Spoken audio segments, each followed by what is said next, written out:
स्वागत है आप सभी का एक न्यू वीडियो पर। देखिए एमपी बोर्ड में 10th का आखिरी एग्जाम यानी कि 26 तारीख को एसएसटी का एग्जाम बचा हुआ है। वैसे तो एक सब्जेक्ट का एग्जाम और है, पर वो ज़्यादा बच्चों का होता नहीं है। उसके बाद देखते ही देखते आपका एमपी बोर्ड एग्जामिनेशन खत्म हो जाएंगे। अभी तक के 10th के जो भी पेपर आए हैं एमपी बोर्ड की तरफ से वो काफ़ी ज़्यादा आसान आए, ईजी आए, एवरेज आए। सभी बच्चों के काफ़ी अच्छे गए। पर अब जो आपका आखिरी पेपर बचा हुआ है, यहाँ पर काफ़ी बच्चे डर रहे हैं कि एसएसटी का एग्जाम कैसा आएगा। एंड एसएसटी वैसे भी थोड़ा सा भारी सब्जेक्ट होता है, काफ़ी ज़्यादा इसका सिलेबस होता है, 4 आपके पास बुक्स हैं। तो किस तरह के पेपर आने के चांसेस है, साथ में आपको तैयारी कहाँ से करनी चाहिए, कैसे करनी चाहिए? क्योंकि मैंने आपको बताया था कि अगर आपके सारे सब्जेक्ट के पेपर ईज़ी आ गए हैं, तो एक पेपर के साथ एमपी बोर्ड एक्सपेरिमेंट कर सकता है। खैर परेशान मत होइए, आगे आपको सारी चीज़ें बताता हूँ कि पेपर कहाँ से आ सकता है, कहाँ से आपको पढ़ना चाहिए, किन चीज़ों का आपको ध्यान रखना चाहिए। साथ में आपको कुछ मोस्ट इंपोर्टेंट क्वेश्चन भी दूँगा, तो वीडियो में एंड तक बने रहिए। नए हैं तो सब्सक्राइब ज़रूर से कर दीजिएगा, नोटिफ़िकेशन आइकन ऑन करके रखिएगा। एमपी बोर्ड एग्ज़ामिनेशन की ऐसी इन्फॉर्मेटिव वीडियोज़ मैं आपको यहाँ पर देता रहूँगा। अब देखिए इस वीडियो में अपन आखिरी कुछ दिनों की स्ट्रैटेजी की बात करेंगे, तो मैं आपको ये रिकमेंड तो नहीं करूँगा कि आप एंड मोमेंट पर एनसीईआरटी बुक कवर करने बैठो, क्योंकि आपके एसएसटी का जो सिलेबस है वो काफ़ी बड़ा है। 4 बुक्स आपके पास हैं,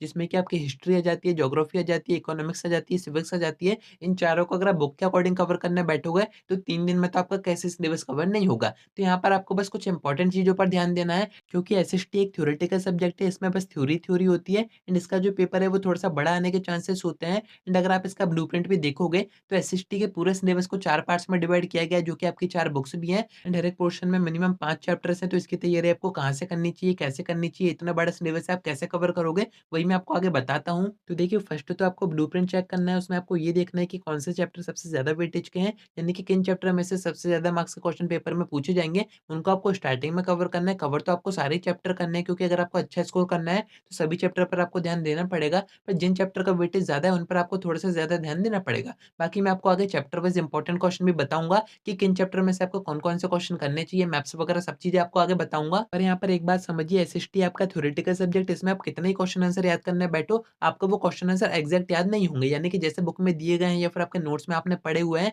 वैसे के वैसे आप पेपर में मेंशन नहीं कर पाओगे। तो यहाँ पर सबसे अच्छा ऑप्शन यही होता है कि जो थ्योरेटिकल सब्जेक्ट आपके होते हैं, तो उनमें आप अपने ओन वर्ड्स में भी आंसर बना के कर सकते हो, यानी कि आप अपने मन से आंसर बना के भी कर सकते हो। एसएसटी के मैक्सिमम क्वेश्चन पॉइंट वाइज़ होते हैं या फिर हेडिंग वाइज़ होते हैं, तो आपको उन्हीं हेडिंग पर ज़्यादा ध्यान देना है, उन्हीं पॉइंट्स पर ज़्यादा ध्यान देना है। क्योंकि एसएसटी में अगर आपकी हेडिंग सही हो गई, आपके पॉइंट सही हो गए, तो अंदर आपने जो भी थ्योरी भरी है उस पर ज़्यादा ध्यान नहीं दिया जाता है। वैसे भी आपका थोड़ा-सा बड़ा पेपर आता है, हो सकता है कि आपकी पूरी कॉपी भर जाए 32 पेज की, क्योंकि जो क्वेश्चन होते हैं वो थोड़े से बड़े होते हैं, थ्योरी पोर्शन ज़्यादा होता है, राइटिंग पोर्शन ज़्यादा होता है, तो नहीं आप वहाँ पर वर्ड टू वर्ड आंसर कर पाओगे जैसे आपके बुक में दिए गए हैं या फिर जैसे नोट्स में दिए गए हैं, वैसे तो वैसे आप वहाँ पर कर ही नहीं पाओगे। आप काफ़ी ज़्यादा चीज़ें मिक्स करोगे आपस में, कहीं के पॉइंट्स आप कहीं करोगे। एंड जो टीचर्स आपके बोर्ड एग्जामिनेशन की कॉपी चेक करेंगे, उनके पास भी इतना टाइम नहीं होता है कि वो आपके word to word answer check करें, उसके बाद ही आपको मार्क्स दें। तो थ्योरी सब्जेक्ट में आपके पास ये बेनिफिट होता है कि आप अपने ओन वर्ड्स में भी आंसर कर सकते हो, क्योंकि जो थ्योरी होती है वो सभी बच्चों की डिफरेंट होती है। कोई बच्चे परीक्षा बोर्ड परीक्षा अध्ययन से पढ़ाई कर रहे होते हैं, कोई एनसीईआरटी से पढ़ाई कर रहे होते हैं, कोई स्कूल या कोचिंग के नोट से पढ़ाई कर रहे होते हैं। तो यहाँ पर आपको थ्योरी पर ध्यान नहीं देना है, आपको ध्यान देना है पॉइंट्स पर और हेडिंग्स पर।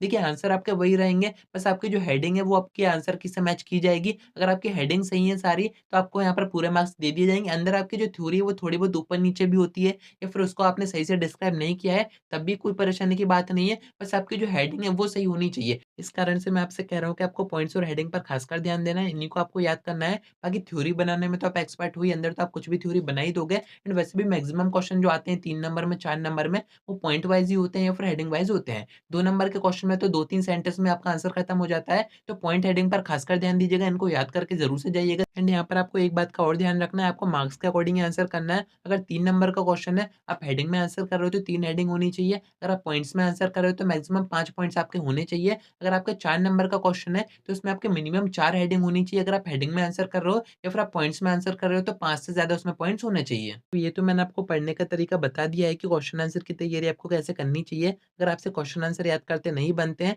तो उसको अपनी भाषा में हिंदी में समझ के जाइए, बाकी अपने मन से आप आंसर कर सकते हैं, कहीं कोई परेशानी नहीं है। अब बात ये करते हैं कि आपको पढ़ाई कहाँ से करनी चाहिए, जो इंपॉर्टेंट क्वेश्चन है वो आपको कहाँ से देखने चाहिए। तो ऑब्जेक्टिव से अपन स्टार्ट करते हैं। ऑब्जेक्टिव आप परीक्षा बोर्ड परीक्षा दिन से कर सकते हो। साथ में मैंने कश्यप सैंपल पेपर का पीडीएफ पीडीएफ टेलीग्राम पर पोस्ट कर रखा है, उससे ऑब्जेक्टिव पढ़ के ज़रूर से जाइएगा, क्योंकि अभी तक के आपके जो पेपर हुए हैं, उनमें maximum objective Keshav sample paper से पूछे गए थे। आप चाहें तो प्रीवियस ईयर के पेपर से भी ऑब्जेक्टिव की तैयारी कर सकते हैं, जो कि आपको परीक्षा बोर्ड परीक्षा दिन में दिए ही होते हैं। बाकी मैं आपको 2 पीडीएफ प्रोवाइड करूँगा वेबसाइट पर, एक हिंदी मीडियम का, एक इंग्लिश मीडियम का, दोनों में ही मैंने आपको कुछ इंपॉर्टेंट ऑब्जेक्टिव दिए हुए हैं, आप डिस्क्रिप्शन से चेक कर सकते हैं। अब बात करते हैं कि जो क्वेश्चन आंसर आएँगे, उनकी तैयारी हमें कहाँ से करनी चाहिए। तो वेबसाइट पर ही पूरे एनसीईआरटी के कुछ मोस्ट इंपोर्टेंट क्वेश्चन मैंने आपको पीडीएफ के फॉर्म में दिए हुए हैं, आप उनको चेक कर सकते हैं। हिंदी मीडियम के भी दिए हैं, इंग्लिश मीडियम के भी दिए हैं। बाकी पूरे सेशन में अगर आपने एनसीईआरटी से पढ़ाई कर रखी है, तो एनसीईआरटी के जो एक्सरसाइज के क्वेश्चन होते हैं, वो तो मोस्ट इंपोर्टेंट होते हैं। अगर आपने एनसीईआरटी पढ़ रखी है, तो आपको इधर-उधर इंपॉर्टेंट क्वेश्चन ढूँढने की ज़रूरत ही नहीं है। एनसीईआरटी से आपका पूरा पेपर कवर हो जाएगा, क्योंकि एमपी बोर्ड पूरा पेपर एनसीईआरटी से डिज़ाइन करता है। एंड अगर आपको बस पास होना है या फिर थोड़े बहुत एवरेज मार्क्स चाहिए, तो यहाँ पर एक बहुत अच्छा ऑप्शन है।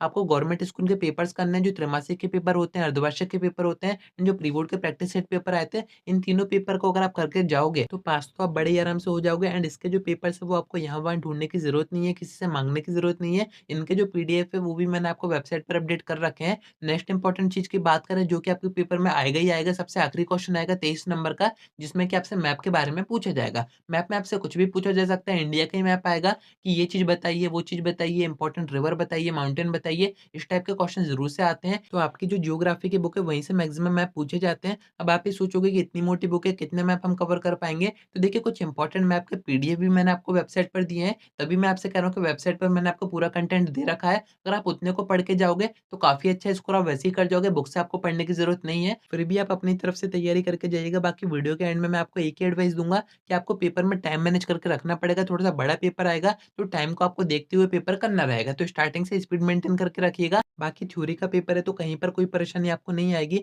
तो उम्मीद है कि आपको सारी बातें समझ में आ गई होंगी। वेबसाइट से इंपॉर्टेंट क्वेश्चन ज़रूर से चेक करके जाइएगा। आज की वीडियो में इतना ही। कोई डाउट आता है, कमेंट करके पूछ सकते हैं, या फिर आप मुझसे इंस्टा पे डीएम करके बात भी कर सकते हैं।